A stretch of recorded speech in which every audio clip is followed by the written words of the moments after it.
I'm Tony with Cozy Cabin Gardens. Welcome back. Today we're going to talk about building a cottage garden.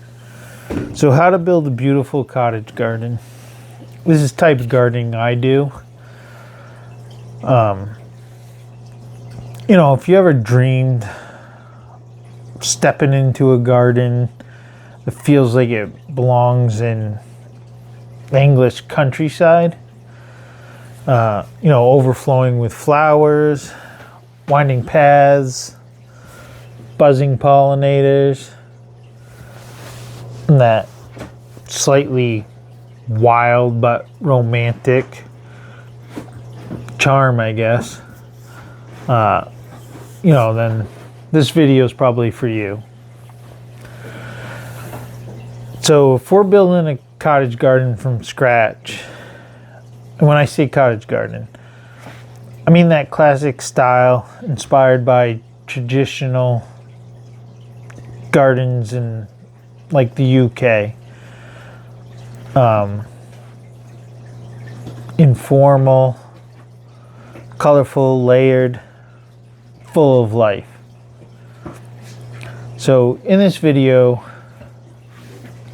I'll talk about how to design your layout, the best plants to choose, how to layer for that lush, overflowing look, budget tips, and how to make it look established even if you're starting today. So let's get started. So what is a cottage garden? A cottage garden is not about perfect lines or strict symmetry. Unlike formal gardens you might see in the places like Versailles gardens, cottage gardens are relaxed and romantic. Some key characteristics of a cottage garden: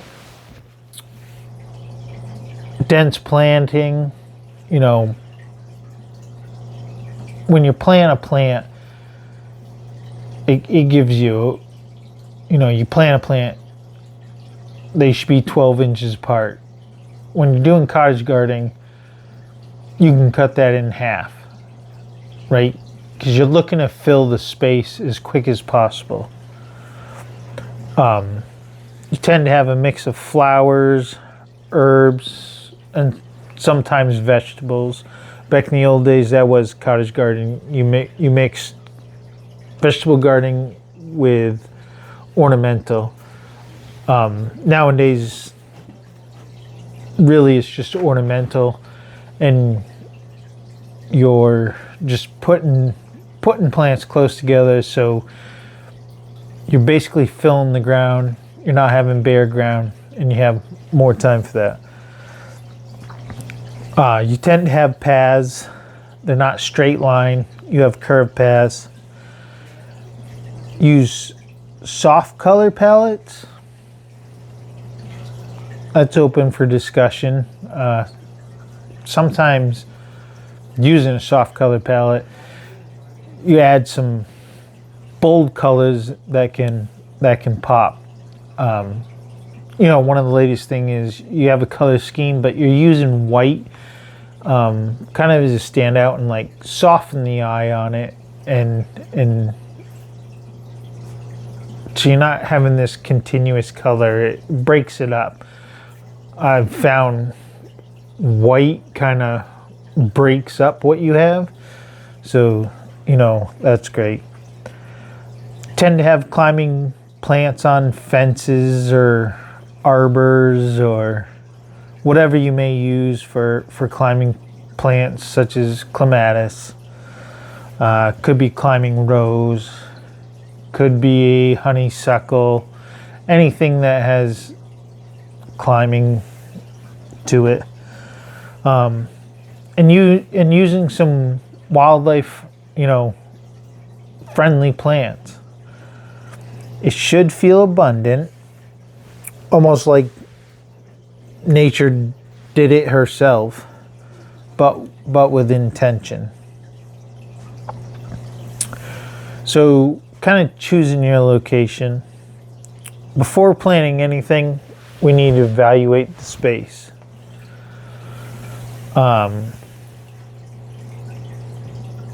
Sunlight. Most most cottage garden flowers love full sun. So that means 6+ hours daily of sun. So you need to watch your yard throughout the day and kind of take some notes to see where you're at. The soil. Healthy soil equals healthy flowers. So you may need to test your drainage, you may need to add compost, mix in organic matter. Cottage gardens thrive in rich, well-draining soils. If you've ever gone, you almost look up every single plant. This is what it always says. So to do this, we add compost. Adding compost to anything, whether it's a sandy soil, clay soil, whatever, it's about the retention of water, retention of nutrients. So where I garden here in central Maine, I would say my soil is a more clay-based, which means it holds on to nutrients, so I don't lack any nutrients here.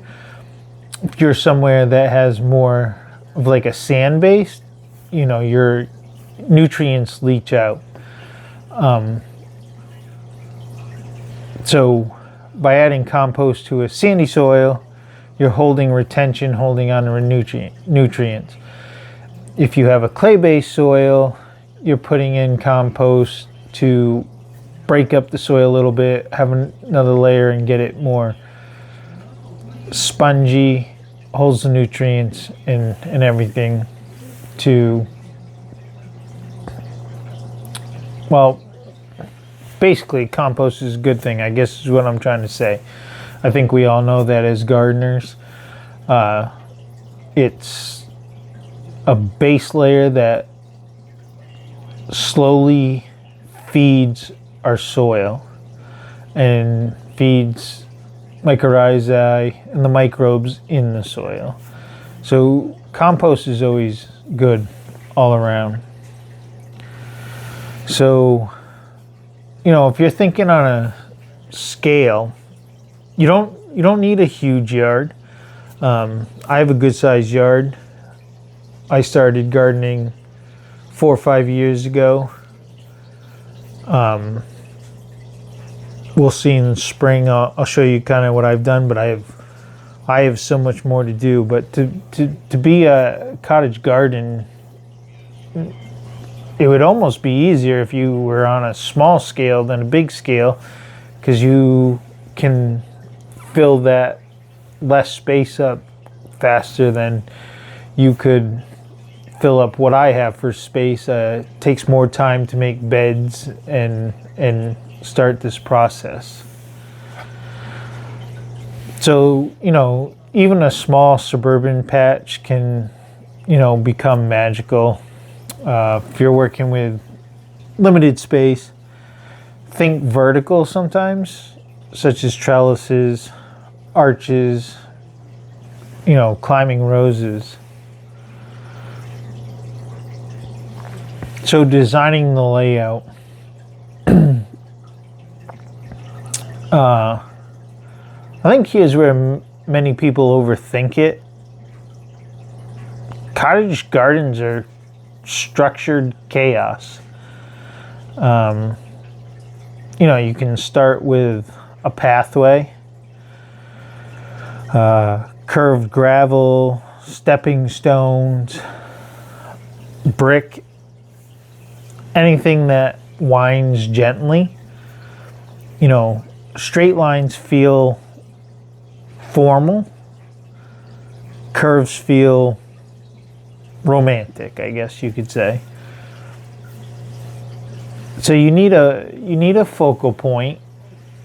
So you can choose one That could be an arbor, a bench, bird bath, trellis, a rustic looking gate, or a rustic looking fencing.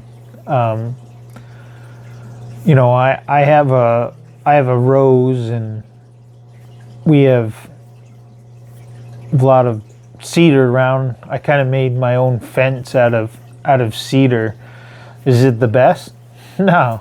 You know, I'm not much of a builder, but threw it together and it looks all right. We'll see that in the spring in front of my above and beyond rose, which is gonna tell you best rose I've ever had. So your garden beds. So instead of like one big rectangle, we're going to create soft rounded beds that spill into each other. A lot of times you kind of make garden rooms. I think when you're doing cottage gardening, we tend to look for height. We like that, which is almost kind of like if you were going to grow a natural meadow, which I've converted a piece of my land into a natural meadow. We'll see that in the spring through summer and into fall and how that progresses. But it's about just having different pieces and everything kind of flowing in. I keep saying I apologize. There's just the garden beds flow into each other from bed to bed.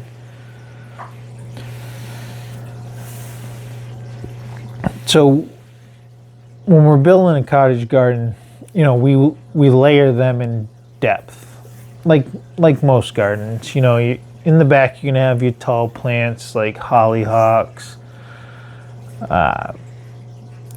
foxglove. You know, you move into your medium-sized bloomers. I mean, there's a bunch to go through there. And your front is your lower piece, which could be using annuals such as like Elysium. You could be using even perennials such as I have some low growing. It's winter heath. I have trying to think now. Some of my salvias, they could be in the medium range, but you can use that. But you can use like catmints.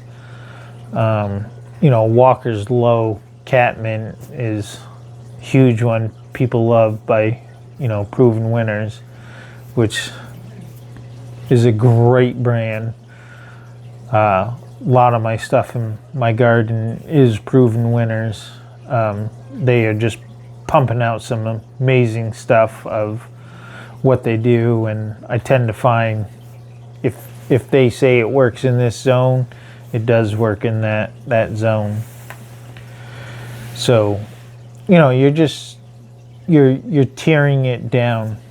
I think a lot of people think how deep you make your borders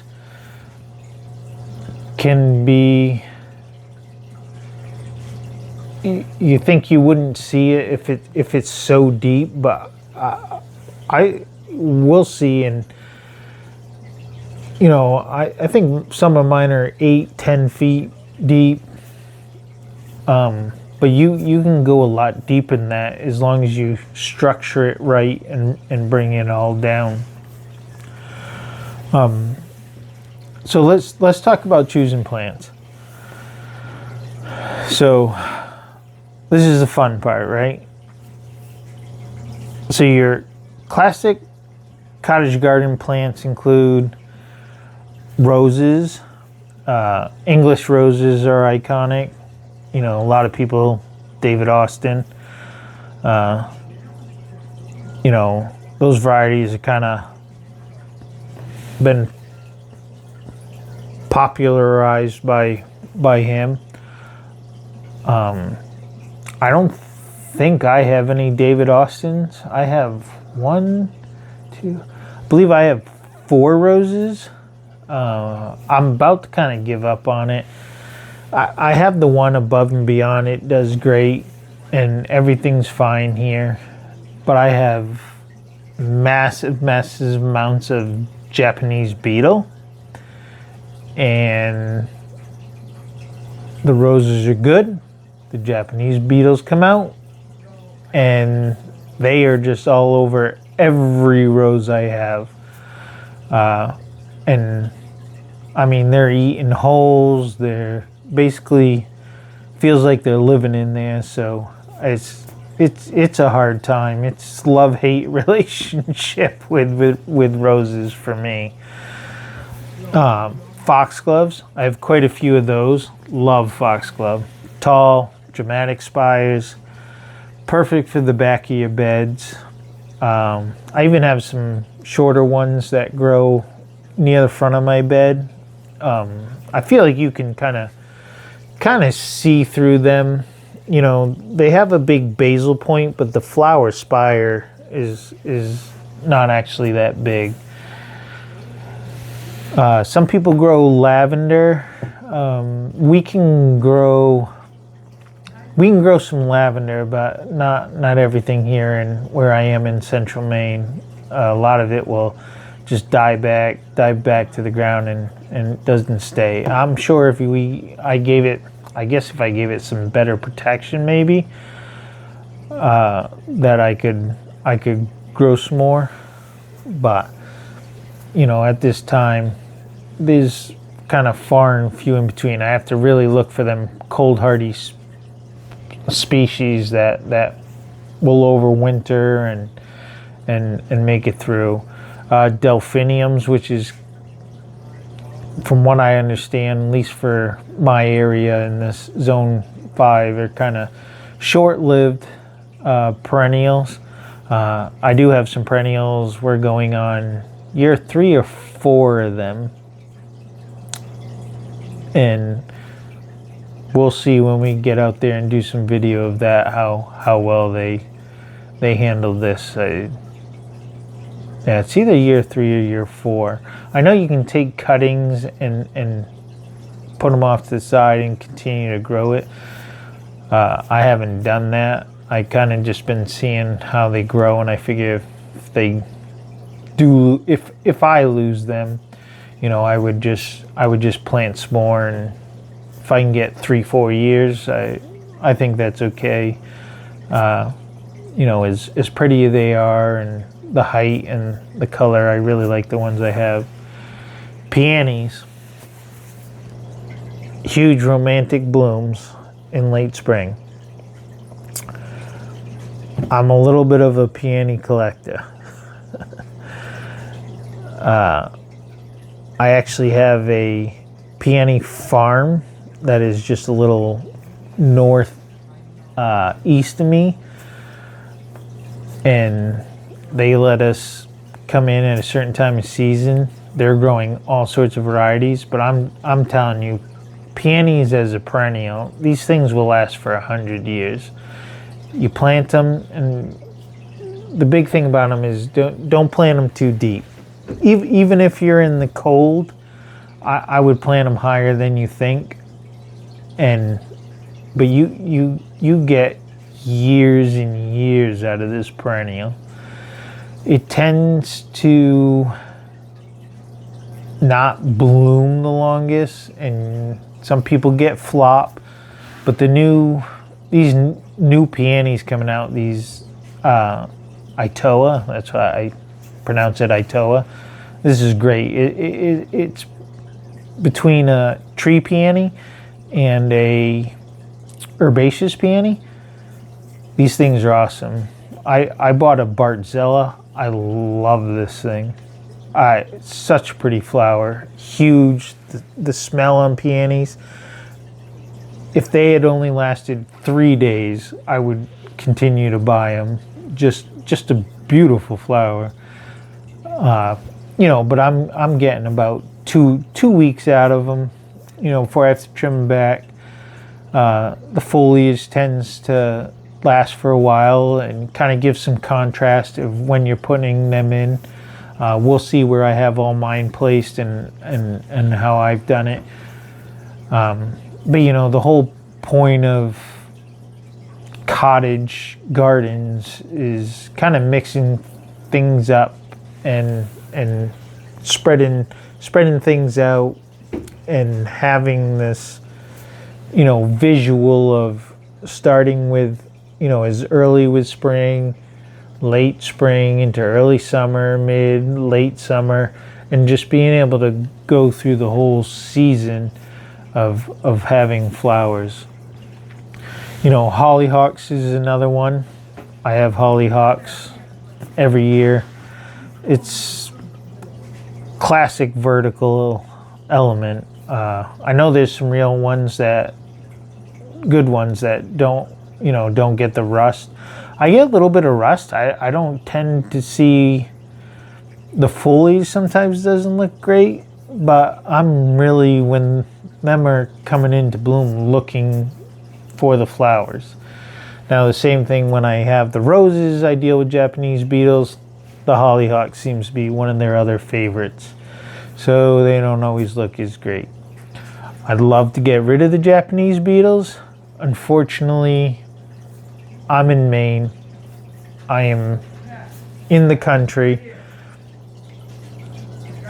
I can't stop 22 acres of Japanese beetles. My neighbor's farms, of 80 acres and all this around me. So I think it's kind of impossible for me to stop. I deal with the issue. It is what it is. What else are you gonna do? I think a lot of time we all look for perfection in our gardens. We can't always get perfection. We deal with bugs, such as I can deal with aphids. But usually I get aphids, not to the point where it really eliminates anything. And then I have ladybugs come in and start taking care of the aphids. And that's kind of nature and how it works. If we get rid of the aphids, we're kind of getting rid of ladybugs, that's one of their big sources of food. So by sometimes getting rid of the pest, we are starting to eliminate the predatory of that pest. So you have to have a pest to have the predatory of that. So kind of a big believer in just letting nature do its thing, and not trying to control something that I can't, because if I control that, I'm kind of controlling what takes care of what I'm trying to control, if that makes any sense to you. So I guess I'm kind of getting off subject. Let's move on to hydrangeas. Beautiful structure, long-lasting blooms. Like I said, I'm a zone 5, so going with big leaf hydrangeas, Hydrangea macrophylla. I just planted my first one last year. I planted in Endless Bloom. Does not look good. We hit -20 here this year. Pretty sure that's getting killed to the ground, so I will not get any early blooms. We will see what I get with the blooms after on the new growth, so I'll have to wait.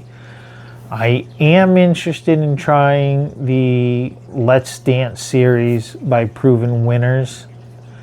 I still may have to do some protection here if I did plant them. So I am looking into that and I'm gonna give the Let's Dance series a whirl and see what I get with dying of the buds and not having to grow back from the ground. Another part of kind of building a cottage garden can be herbs. So don't forget thyme. So I have a little stone walkway, slate walkway. We'll see it, and you know, I planted some creeping thyme, and I love it. I mean, it fills in between the rocks, kind of softens the edges. I may trim them up a little bit around, you know, the stepping stones, as you would say. But when it flushes out, it kind of, you know, grows over them, and it just softens the rocks, can soften edges. You know, there's sage. Sage here is a perennial, and I'm talking just your regular herb sage. If you let that grow and trim it back, and it flushes out with these beautiful purple flowers. We have some over in our vegetable herb garden area, which is, you know, more my wife's area. I kind of stick to the ornamentals. I seem to do better with that. I do a lot of the fruit around here too. You know, I have blueberries, apples, and raspberries, and all that type of stuff. I seem to do good. Have not worked my green thumb out, I guess you could say, on the vegetable gardens.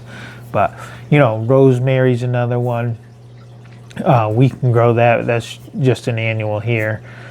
And then, you know, we can grow mint, which they tend to say, you know, it's mint, you know, got the square stalk. It roots, it'll spread everywhere. But we have quite a few natives actually to here that are in the mint family, you know, that are beneficial for insects and pollinators. You know, we always talk about catmint. I mean, obviously in the name, that's part of the mint family, but they, you know, so they don't spread as bad. They've kind of come up with some varieties that aren't as bad as what they are used. You know, I guess if you're thinking about like the actual mint or spearmint, that part of it, that can spread hard. So they say put them in, you know, in containers. So cottage gardens traditionally mixed ornamental and edible plants. So that's how that came about. You know, pollinator plants. All right, we all want to attract bees and butterflies. So, you know, you have cone flowers, salvia, yarrow. You know, that can produce a garden buzzing with life that feels authentic. You're growing these plants. We all love to look at our flowers and everything, but when all our pollinators are all over our flowers, it's another thing. It's awesome to see butterflies and, you know, helping nature out, and bees, and there's so many different types of bees. People tend to think just honeybees, but there's so many more bees than that. You know, honeybees aren't even native. They were brought over from Europe. You know, like bumblebees, and there's all sorts of different ground bees that live, and bees that don't live in colonies. They're called single bees. Those are the type that why you wouldn't cut down your garden in the fall, because, you know, solo bees or single pollinators, they'll overwinter in hollow stems from your garden. So moving on, let's talk about layering for that overflowing look. This is kind of where the magic happens. The secret is planting closer than you think. So a plant has a tag, says 12 inches, plant the next plant 12 inches. I like to just cut this in half. I'll plant one and then the next one at 6 inches because I really want that fullness. I can always edit later, split things, and do any of that. I can't stress enough how when we're making gardens, bare ground isn't good. So even if you did the lasagna method, or you're laying cardboard down, you throw compost down, and you plant plants, any bare ground you have can get wind erosion or soil erosion. It moves away. So this may be a weird topic to talk about, but this is kind of proven through science. I tend to remove my sod. I wood chip everything. I'm a licensed arborist. I continue to do that. That's my normal job. I have access to wood chips. So when I clear a spot, wood chip. First thing I do, lay it down. When you're using wood chips, it includes all parts of the tree. Bark, the inside, the leaves, anything that was on that tree is mixed into it. So when you're putting it down, it's not like mulch that tends to be usually like bark mulch. Like if you buy it, the colored stuff in a bag at the store, it's just like the bark, the outside. Versus when you're getting wood chips, it's the complete tree. So everything is in that. You're spreading it out. It breaks down and it goes into the soil. So the part I was talking about that is about kind of, I guess, a weird topic is we all don't want weeds in our garden. And a weed is any unwanted plant you don't want. Or, yeah, I guess any unwanted plant. We all think of dandelions as weeds. Of course, that's some of the first plants that come out in the early spring that feed the bees, so it's good for them. And I get you. I don't want dandelions everywhere, so we think of that as a weed. But you're better off having weeds if you have an open space to protect that ground than if you just have bare ground there. So weeds aren't as bad as what everyone thinks. They're in there because you have bare ground. So that's where the cottage garden kind of comes in, I guess, is where I'm going with this, is you're protecting the ground by planting closer and filling up the space. And I guess that's why I'm a big proponent of cottage gardening. So, you don't want things overcrowded in the cottage garden, but it should be full. You are trying to keep the ground looking full. I mean, obviously you can't plant a plant and then 1 inch away plant another plant. They have to have some spacing for breathing around the plant. Like I said, I like to go kind of half the size. If I had to go in later and edit and move some things, then that's what I'll do. So, I mean, you can kind of use the thriller, filler, spiller method. Your thriller is that tall focal point, filler is your mid-height bloomers, and then your spiller is, trailing plants around the edges or ground covers. And let the plants overlap slightly. Like I said, you can always go in and edit later. You definitely have plants you're going to put in your cottage garden that are self-seeders. let it self-seed. You can edit those plants. Most of them plants are easily, you can remove those plants to keep it where you want it, or not overtake another plant. So, like I said, so you can allow self-seeders like foxglove to kind of naturalize. The goal is controlled abundance, basically. So, cottage garden, you kind of want to add structure and charm. So, cottage gardens aren't just plants. You can add wrought iron gates, rustic wood fences, stone edging, climbing vines, weathered pots. It's kind of make it your own of who you are.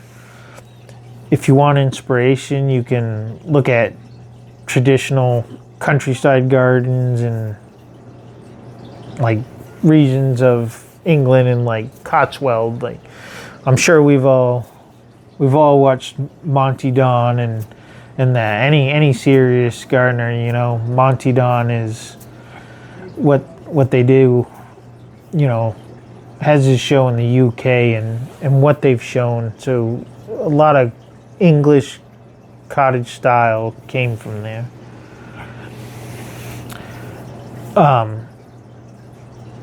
Texture, that texture matters just as much as flowers. So, I incorporate different types of bushes: smoke bush, hydrangeas, viburnums. I guess that's just name a few, that not that some of these flower, but at times these will also, just add texture in the leaf, So you may put up, so some different textures in my garden, and like I said, once things kind of flush out later on. I mean, we're only in February. May 15th is my last frost date, and then the garden has to take off, and then like September 15th is my average kind of first frost date. I don't have a lot of time, but I take a dark colored like smoke bush, and I'll put it against some chartreuse colors of a double play gold spirea by Proven Winners. Love that thing. Bought two, bought another one, put that up there. That's also by near my Bartzella peony. After it's done blooming, you get that different type of texture. I think it's Pink Potion Salvia, which is by Proven Winners. Love that. I have a purple one by them also. Great plant. Love those plants. After I bought them, bought extras. So we can talk about kind of maintenance now in the cottage garden. So, I don't know. Here's the truth. Cottage gardens look wild, but they do require some care.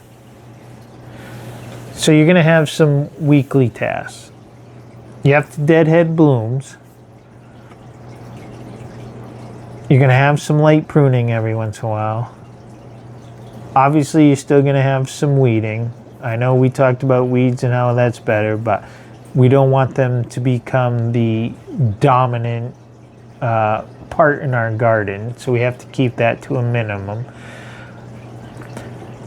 And, depending on your rainfall and everything, you may have to do some watering.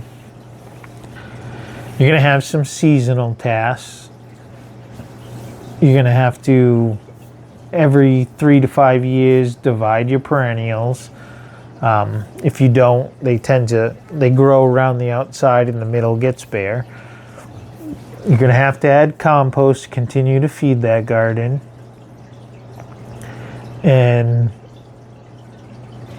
depending on everyone, and the garden is small enough.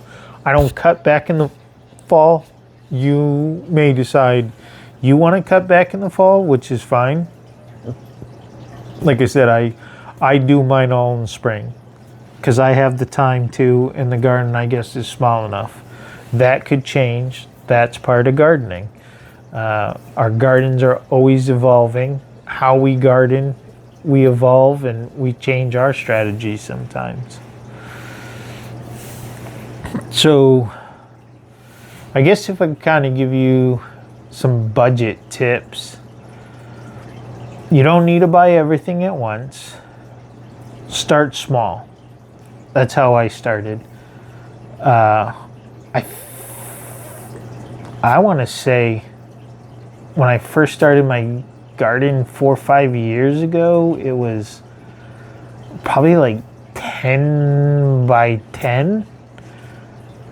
And then I removed a little more sod and bought a few more flowers. I think this is how most of us do it. And then we buy a little bit more, and then I tend to think we buy more and saying, where are we going to put this? And then we have to make room for more. That's kind of how it seems to work, and I've noticed with most gardeners.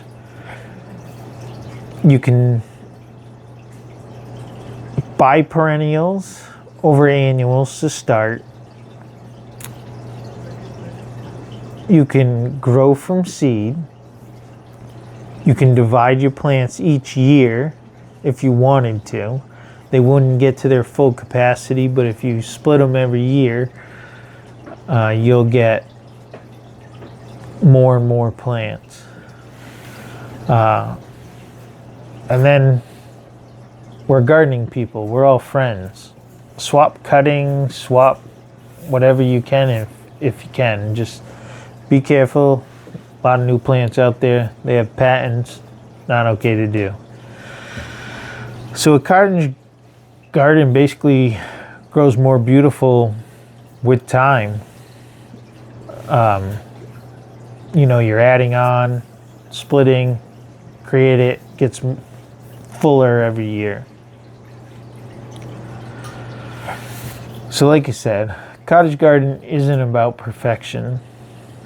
It's about charm, abundance, and creating a space that feels alive. Start small, plant generously, let nature soften your edges. And before you know it, you'll have your own little slice of countryside magic.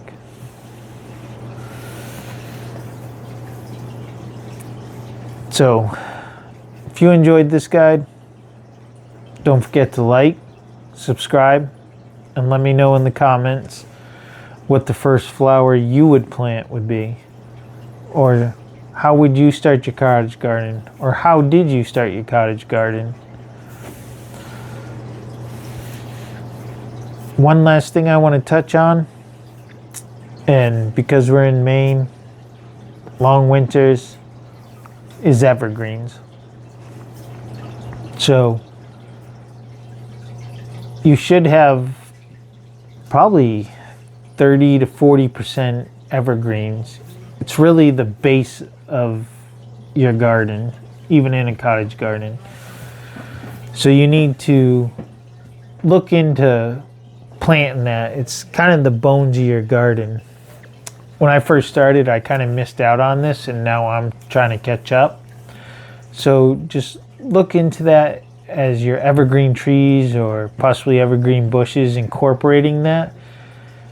Because if I could show you, outside right now looks like bare bones. I'm surrounded by evergreens, like I've always said here, so I never really thought about it.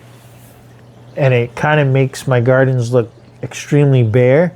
I've added some. They're very small. Probably going to take 10 years for them to fill in and add some structure around here. But I wouldn't miss it, because it is pretty depressing even for me to look out and I look at my gardens and I'm just seeing, the brown of everything and stuff like that. So always remember your evergreens. Till next time, this is Cozy Cabin Garden with Tony, Zone 5. Like I said, if you could please like, subscribe.